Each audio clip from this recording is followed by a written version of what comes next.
Damos la bienvenida nuevamente a todos los que han venido siguiendo estos estudios que hemos estado haciendo acerca del capítulo 12 del Evangelio de Lucas. Y hemos estudiado hasta este momento los versículos 1 hasta versículo 48, donde hemos estado mirando una serie de advertencias que el Señor está haciendo a sus discípulos acerca de ciertas situaciones.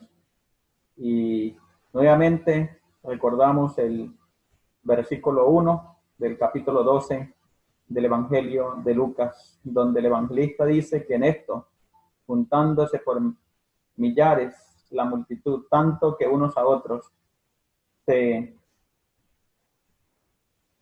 atropellaban, comenzó Jesús a decir a sus discípulos: primeramente, guardaos de la levadura de los fariseos, que es la hipocresía.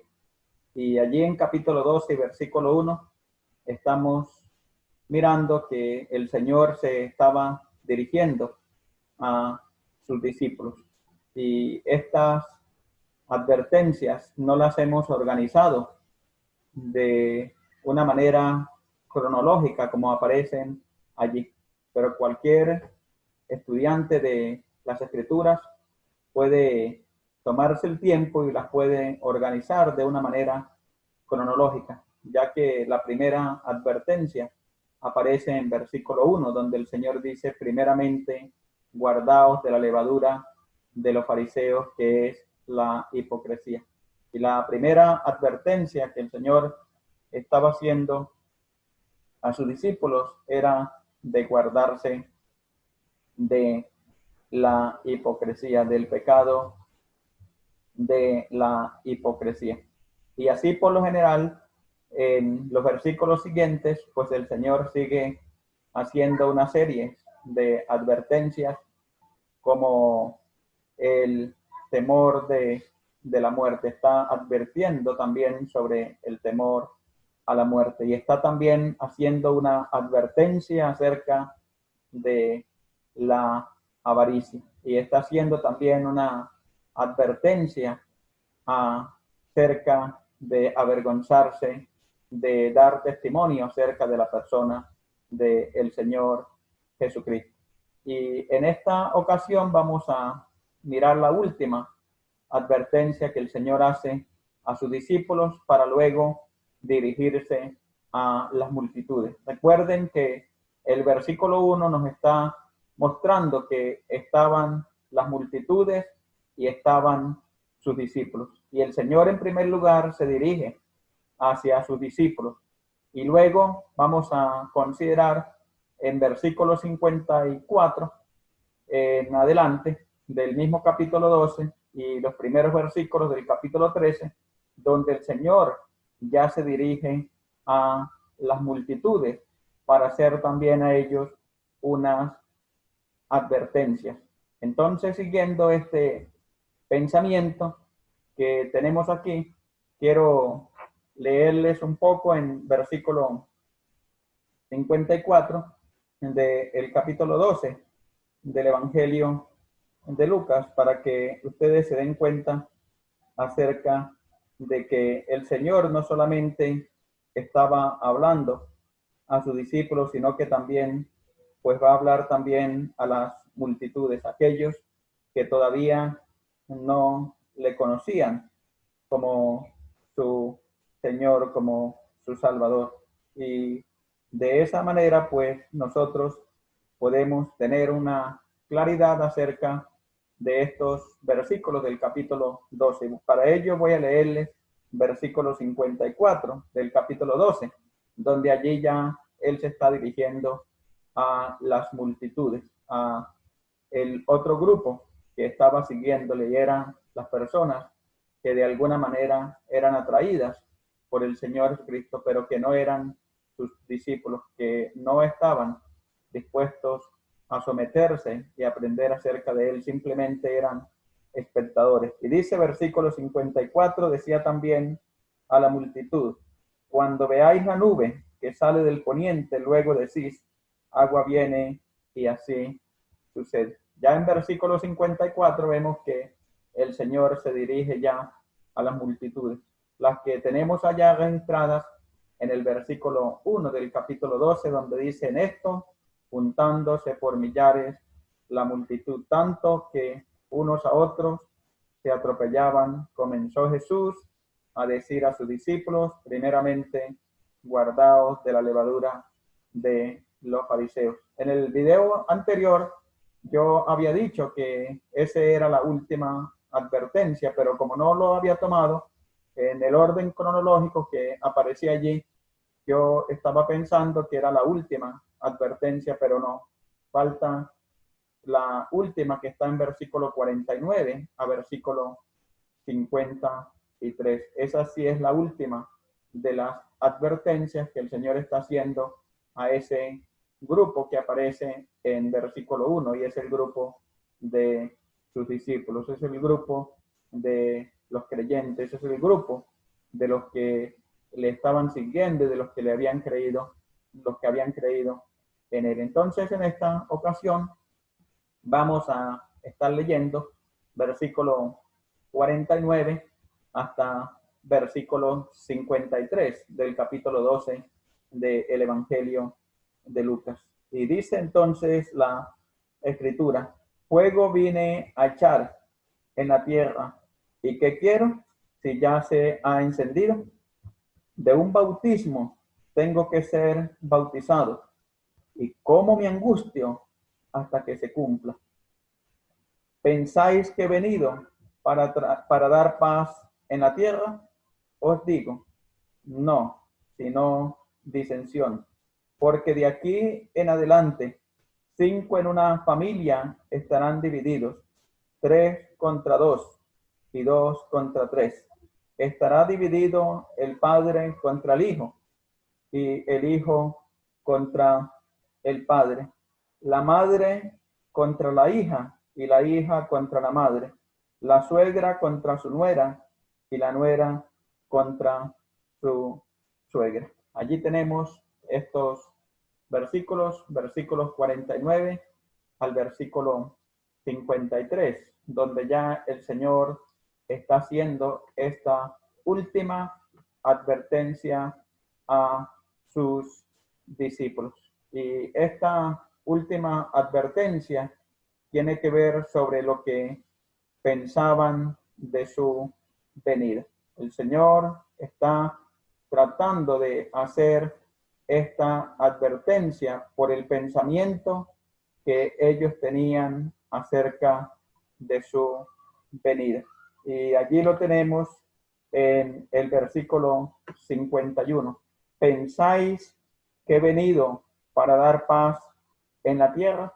Entonces, debido al pensamiento que había, debido al concepto que había en sus discípulos acerca de la venida del Señor, pues el Señor va a hacer esta advertencia que tiene que ver sobre lo que pensaban de su venida.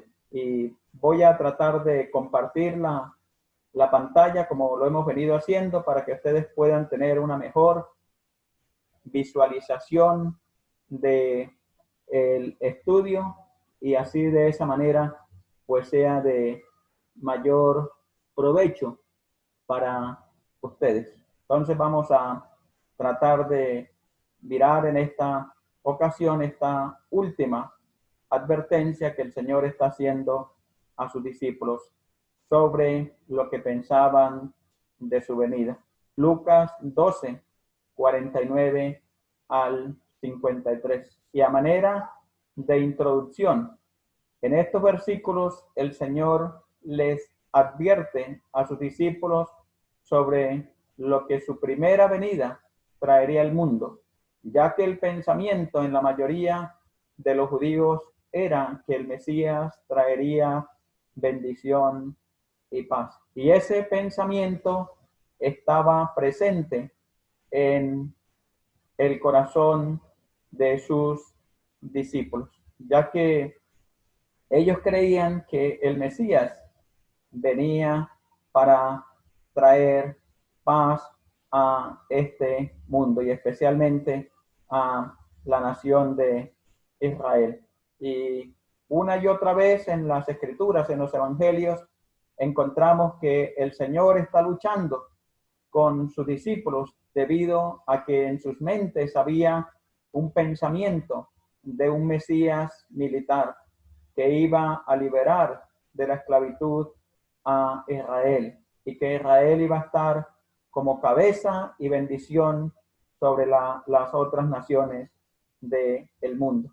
Y este pensamiento estuvo hasta el último momento en la mente de sus discípulos, tanto que en el libro de Hechos, en el capítulo 1, vemos que cuando el Señor estaba siendo levantado allí en el monte de los olivos, vemos que los discípulos todavía estaban preguntando a el Señor Jesucristo, ¿restaurarás el reino a Israel en este tiempo? Allá en Hechos, el capítulo 1, vemos que los discípulos estaban pensando eso, porque en sus mentes rondaba la idea de que Él había venido para inaugurar un reino en esta tierra.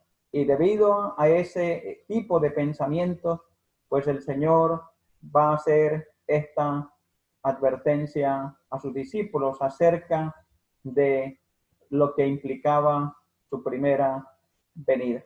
Y vamos a tratar de mirar entonces que el Señor va a dar la primera razón de lo que implicaba su venida a este mundo. Y la primera razón la tenemos en versículo 49 y versículo 50. Vemos que su venida traería su muerte. No iba a traer un reino como ellos lo estaban mirando. Iba a traer su muerte. Y dice versículo 49, fuego vine a echar en la tierra. ¿Y qué quiero? Si ya se ha encendido, de un bautismo tengo que ser bautizado. Y cómo me angustio hasta que se cumpla. Y aquí el Señor estaba hablando acerca de su muerte en la cruz de el Calvario. Y lo tenemos en versículo 50, de un bautismo tengo que ser bautizado. Y cómo me angustio hasta que se cumpla. Ese bautismo del cual el Señor está haciendo mención en versículo 50 tiene que ver y tenía que ver con su muerte en la cruz del Calvario, donde Él se iba a exponer a recibir toda la ira de Dios sobre Él, porque Él había venido a cargar con el pecado de todos nosotros. Y por ende, Juan el Bautista, en su evangelio, en el capítulo 1 y versículo 29, Juan dice, he aquí el Cordero de Dios que quita el pecado de el mundo. Y la palabra allí, quita, esa palabra es el que toma algo y lo pone sobre su hombro, lo pone sobre su cuerpo. Y Él tomó nuestro pecado y lo puso sobre sí mismo, y por ende Él tenía que soportar todo el juicio de Dios sobre sí. Y aquí tenemos que el Señor está dando esa primera razón para tratar de dar esta advertencia a sus discípulos sobre lo que pensaban de su venida. Y tenemos que en primer lugar, su venida traería su muerte. Y ya lo tenemos allí en versículo 49 y versículo 50, que está hablando acerca de su muerte, está hablando acerca de su obra en la cruz del Calvario. Y el Señor en los evangelios una y otra vez habló acerca de su muerte. Una y otra vez estaba recalcando sobre la necesidad de su muerte, por lo cual había venido a este mundo. Y vemos que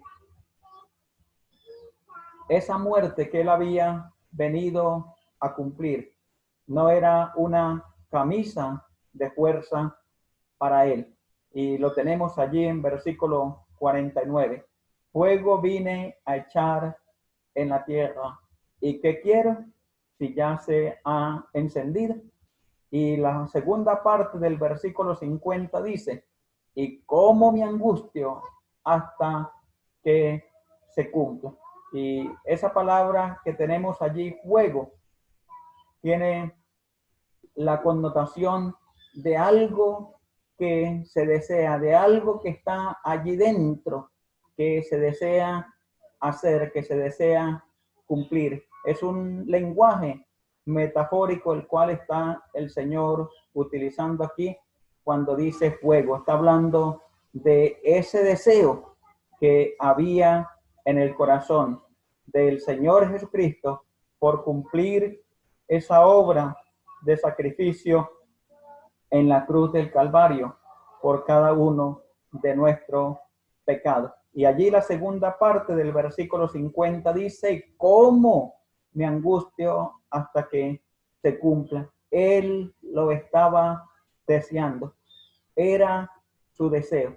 Y aquí lo vemos en el punto A del punto número 1, de la razón número 1, que tenemos que su venida traería su muerte, y su muerte era su deseo de cumplir. Jeremías 29 nos da una ilustración acerca de ese lenguaje del versículo 49.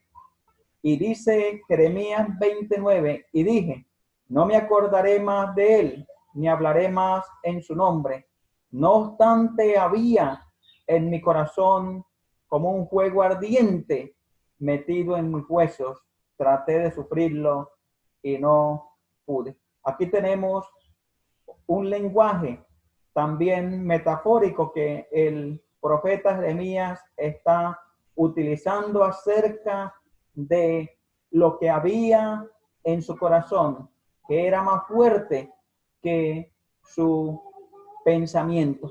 Y eso era lo que el Señor estaba tratando de decir allá en versículo 49. Fuego vine a echar en la tierra. ¿Y qué quiero si ya se ha encendido? Vemos que era ese deseo fervoroso que le estaba consumiendo, que le estaba quemando por llevar a cabo esa obra de redención en la cruz del Calvario por cada uno de nosotros.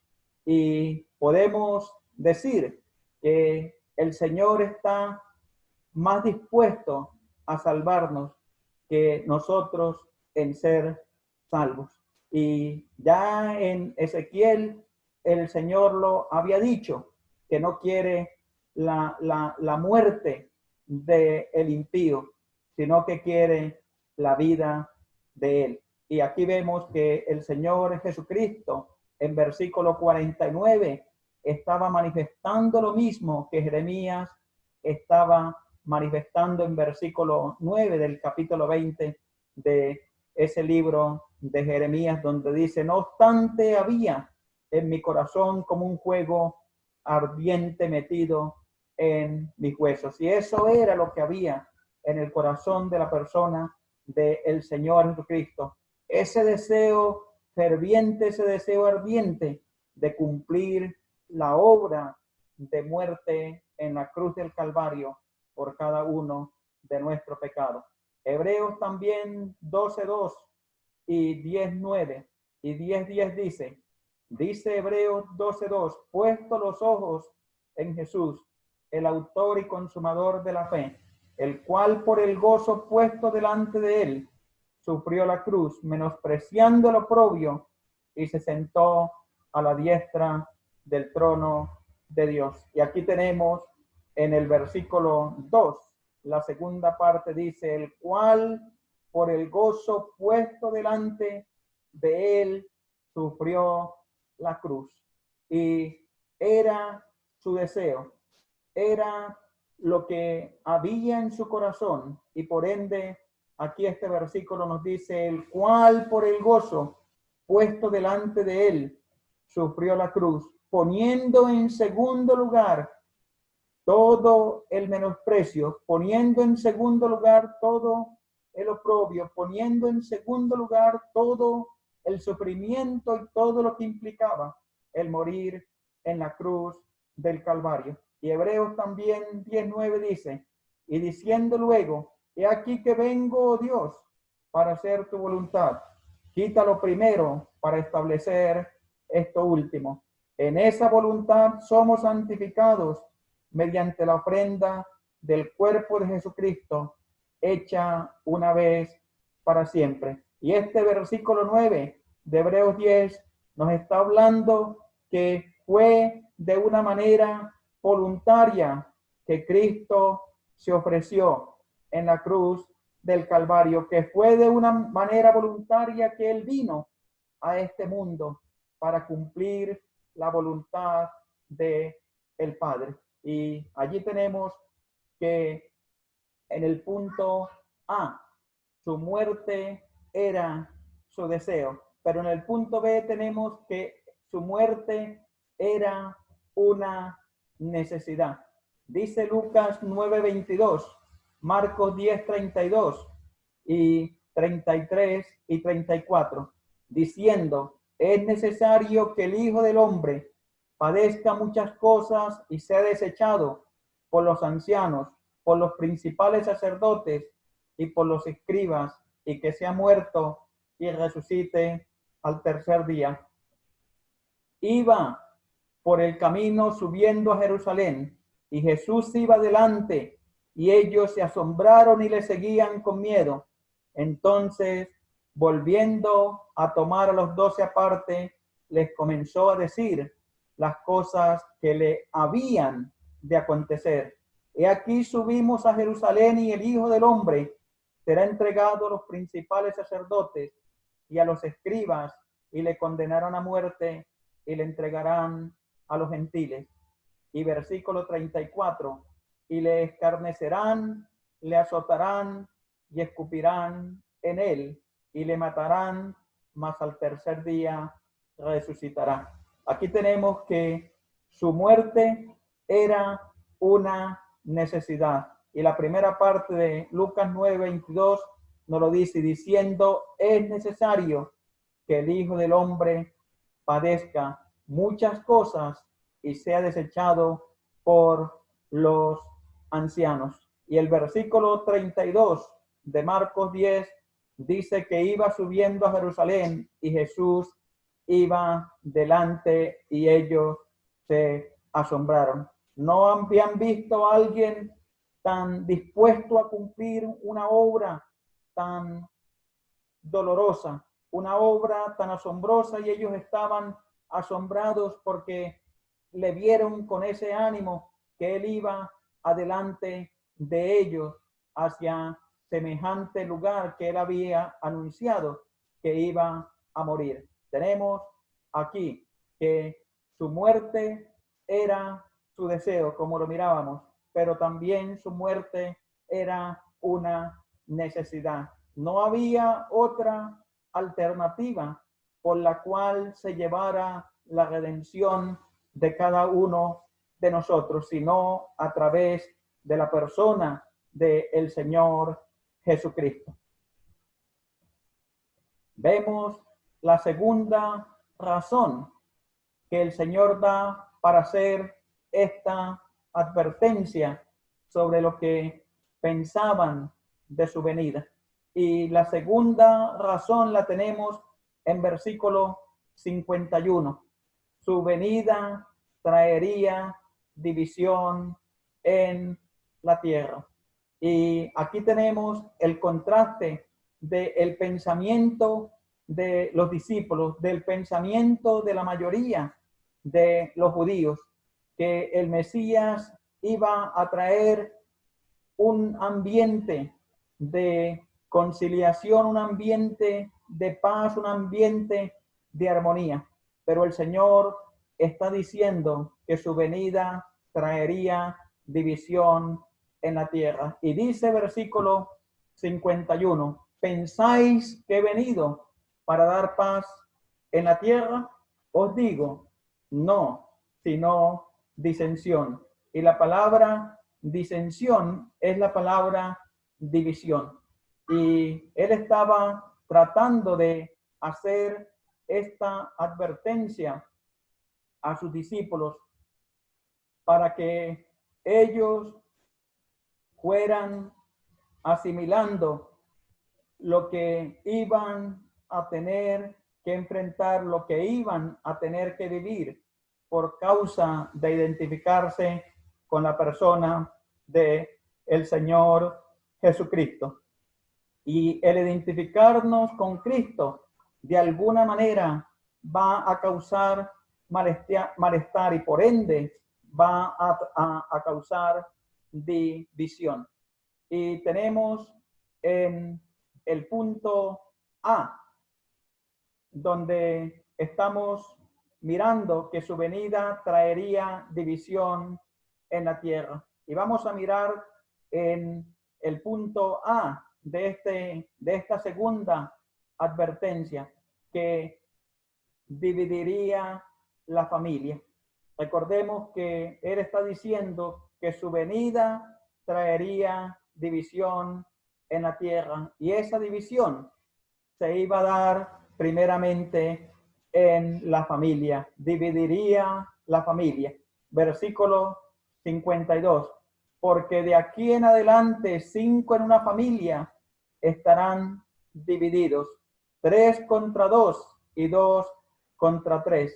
Estará dividido el padre contra el hijo y el hijo contra el padre, la madre contra la hija y la hija contra la madre, la suegra contra su nuera y la nuera contra su suegra. Vemos que su venida iba a traer división, y esa división iba a estar dentro del mismo seno familiar. Y aquí vemos que el seno familiar se compone de padres, se compone de madres, se compone de hijos, se compone de nuera, se compone de suegra y se compone de otras personas que hacen parte de la familia. Y los discípulos y los judíos tuvieron que experimentar esta división que el Señor traería a sus familias, porque en esta cultura judía, cuando alguien se identificaba con Cristo, era desterrado de su familia, era considerado un difunto, ya no era contado entre el seno familiar. Y los discípulos tenían que ser conscientes que su primera venida iba a traer en primer lugar la muerte de Cristo, pero iba a traer en segundo lugar división en la tierra, y esa división iba a estar dentro del seno familiar. Y muchos hasta el día de hoy, entre la nación de Israel, al identificarse con Cristo, son sacados completamente del seno familiar, no son contados dentro de la familia y son declarados como muertos, como difuntos. Y así también en la religión musulmana también esto pasa. Y también en los países, de alguna manera, de Occidente, el asunto es un poco más liviano, pero también pues se toma algunas precauciones, algunas excepciones cuando alguien también se identifica con Cristo. Entonces, tenemos que el Señor está dando la segunda razón de su advertencia que está haciendo sobre lo que ellos pensaban de su venida. Y en el punto B tenemos que iba a traer división en la sociedad. La sociedad también iba a ser dividida por causa de la persona del Señor Jesucristo. No solamente la familia es dividida por causa de Cristo, la sociedad también. Y dice Juan 7, 41, 42 y 43. Otros decían, este es el Cristo, pero algunos decían, ¿de Galilea ha de venir el Cristo? ¿No dice la Escritura que del linaje de David, de la aldea de Belén, de donde era David, ha de venir el Cristo? Versículo 43. Hubo entonces disensión entre la gente a causa de él. Versículo 43. Tenemos que dice, hubo entonces disensión. Y esa palabra disensión es la palabra división que hemos ya mirado anteriormente en el versículo 51. La sociedad también iba a ser dividida y la sociedad también es dividida a causa de la persona de Cristo. Y estaban los que estaban creyendo que él era el Cristo, que él era el Mesías, y estaban los que no creían que él lo fuera. Y así es la sociedad en la que nosotros vivimos, y por ende Cristo ha causado esta brecha en la sociedad en la que vivimos por causa de aquellos que no creen en la persona del Señor Jesucristo. Juan 9:16. Entonces algunos de los fariseos decían, ese hombre no procede de Dios porque no guarda el día de reposo. Otros decían, ¿cómo puede un hombre pecador hacer estas señales? Y había disensión entre ellos. Y aquí en Juan se está relatando la sanidad de un hombre que había nacido ciego, en el cual el Señor Jesucristo mostró su deidad, en el cual el Señor Jesucristo mostró que él era el Mesías, el esperado y el anunciado por las escrituras del Antiguo Testamento. Pero aquí estaban de nuevo los que no creían que él es el Mesías, y estaban los que creían por lo que habían visto que él era el Mesías. Por ende, vemos que Cristo no solamente trae división en la familia, sino que trae división en la sociedad. Y ojalá que en nosotros como creyentes, como discípulos, podamos ser conscientes de que su venida traería su propia muerte, su propio sacrificio en la cruz del Calvario por nuestro pecado, pero también su primera venida traería también la división en la familia, la división en la sociedad, de los que no creen hacia los que creen en la persona del Señor Jesucristo como Señor y como Salvador. Como creyentes, como discípulos, ojalá que podamos cambiar nuestra manera de pensar y creer que el ser creyentes nos va a colocar de alguna manera en un lugar de privilegio, en un lugar de reconocimiento. El Señor ha sido tajante y contundente que Él no vino para traer paz a la tierra, sino división, sino disensión. Que el Señor nos ayude para que podamos ser conscientes de lo que implicó y de lo que implica su primera venida a este mundo. Que el Señor nos ayude y nos edifique a través de su palabra, y a través de ella podamos ser conscientes de la implicación que tenía su primera venida en este mundo.